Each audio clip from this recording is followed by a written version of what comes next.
Hello, I'm Martin Lewis from MoneySavingExpert.com. The Chancellor has just sat down after giving his budget statement, so I want to give you a quick summary and analysis of what it means. Of course, as always, I'm focusing only on consumer and personal financing issues, not the macroeconomy, not public spending.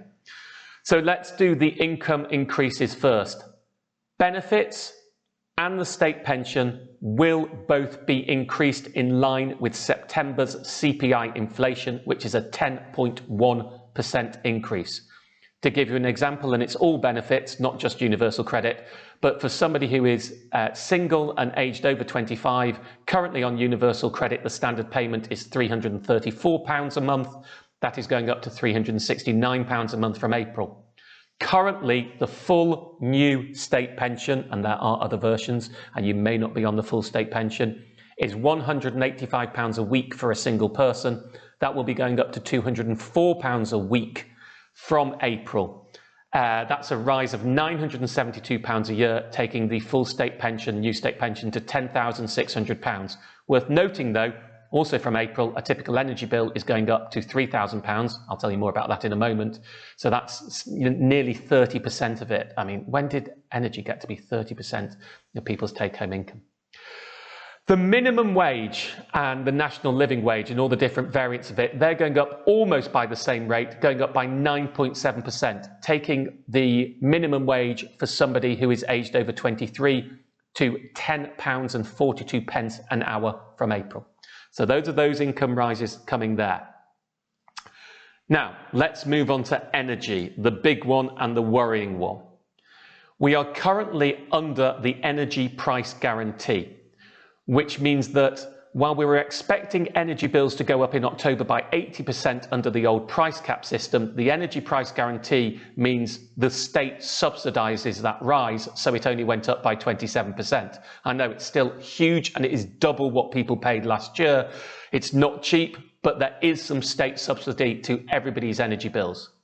Well, when that originally came in, we were told it would last 2 years. Then Jeremy Hunt came in and he said it would only last until the end of March. What we've learnt today is the energy price guarantee will last until the end of March 2024. So it has been extended a year. Yet from next April, we will see another rise.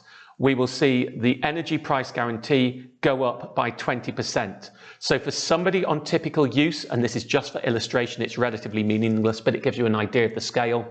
The energy price guarantee will go up from £2,500 a year to £3,000 a year. Now, underneath all that, there is still an energy price cap mechanism by the regulator. So remember, in April, I said the energy price guarantee is going up from £2,500 to £3,000 a year for someone on typical use, a 20% rise. The current prediction is if we had stayed on the price cap mechanism, then in April, you'd be paying around £3,740 a year. That's Cornwall Insight's prediction. Still very early days because the period for assessing that price cap only starts today. So there is a £700 difference between what you would be paying under the April price cap on current predictions and the energy price guarantee. And that is the amount the government is subsidising energy bills. Now, what I have checked and asked and have confirmed is if the price cap were to be lower, because remember, you've got the April price cap, you've got a July price cap, and you've got price caps changing every 3 months after that.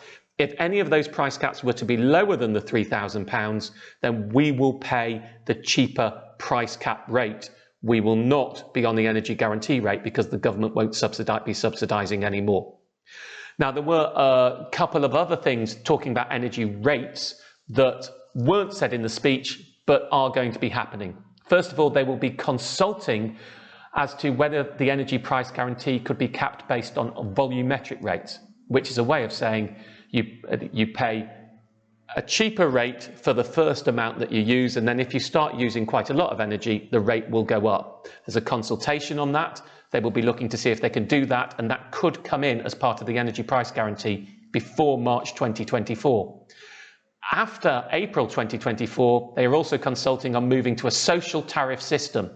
Now, what that would mean, and I've long championed this, so I'm pleased to see it, is that the most vulnerable who can't engage in a competitive market, and we hope there will be a competitive market backed by them, and people be able to switch back by them and save money, will automatically be put on a cheaper tariff without having the need to switch on it. Within the energy Spectre, the cost of living payments are back too. So as well as the energy price guarantee, there will be more cost of living payments for some people. There won't be the flat £400 this year. The only support that people on middle incomes are getting is the subsidy under the energy price guarantee. But the cost of living payment for those on benefits is coming back. That will be £900. It was £650 this year. For those on the state pension, the extra amount on top of the normal winter fuel payment will be £300, same as this year. And for those on disabilities, there's an extra £150, same as we had this year. As for exactly when they'll be paid, I don't know yet. My guess, and it's only a guess, is they will be put in place in time for next winter.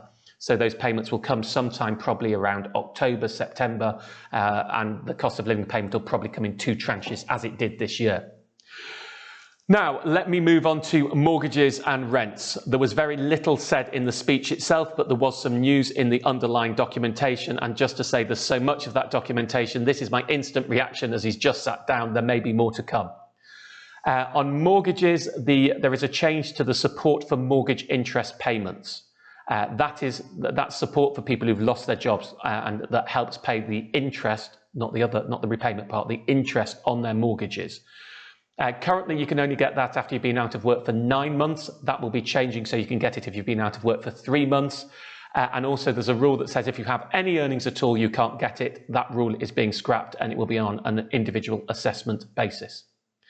There is also, for those who are in social housing, which tends to mean housing association or local council housing, then there's already a cap on the amount that your rent can go up. It was capped at inflation plus 1%. That would be an 11% rise. That's been reduced, so the maximum rise is now capped at 7%. So your rent can go up, but it can't go up quite as much as it could have done before.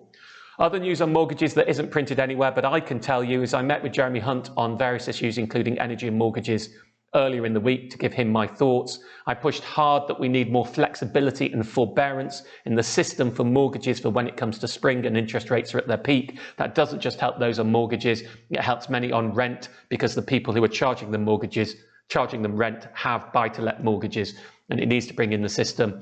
So he is on the back of that going to call a summit with the big banks. I will be there, and various others will come in to try and discuss what flexibility and forbearance measures can be put in place before next spring to try and help people.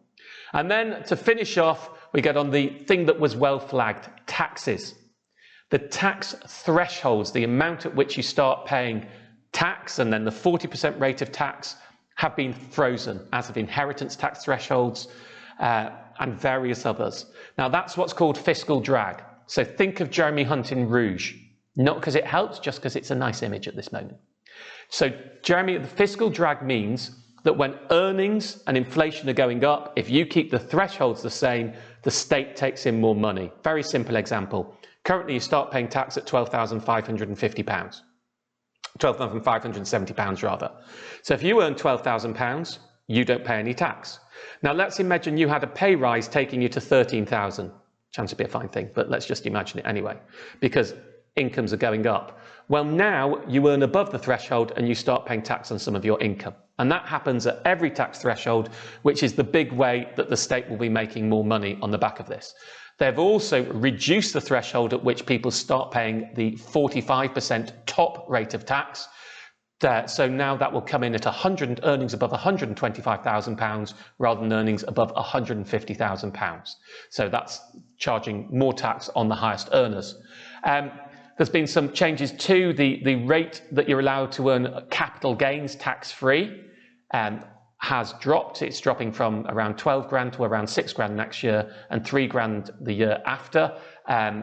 So that's for profits on when you dispose of, say, a home, if it is a house that isn't your main home.